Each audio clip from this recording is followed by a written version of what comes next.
Piny owacho mamalo kokalo migawo ma ochung'ne dongruok mag kembe ochiwo koth pamba manyasani mong'ere kaka BT cotton seed manengo gi romo milion 3 ne grube mag jopur pamba 71 e kaunti ma Homa Bay.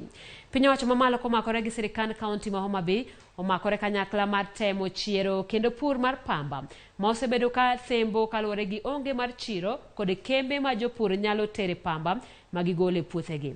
Jagoro mongirore migawo ma ochung'ne dongruok mar kembe Laktar Juma Mukhwana kod gavana ma kaunti no Gladys Wanga ne otelo e nyasi mar pogo kothe mag pambago mane omi jopur nono maonge chudo.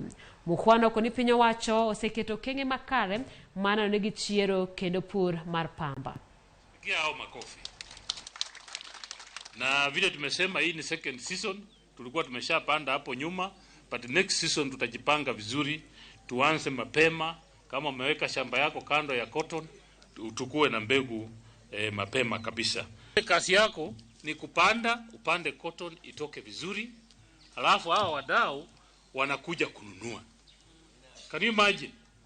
Wewe umepewa mbegu, upewe dawa, wewe ni kuweka bididu hapo kidogo, alafu cotton yako inanunuliwa na wale watu wako hapa. So tuko na assurance ya kwamba hakuna cotton wewe utapanda ikose soko. We are going to cluster as 3 counties of Kisumu, Homa Bay and Migori, and that the ginning component will be done here in Homa Bay. And that is something that we welcome in a big way. And we know that it's not an easy journey, but we will work together to ensure that we walk that journey to its logical conclusion, to a point when our ginneries are revived.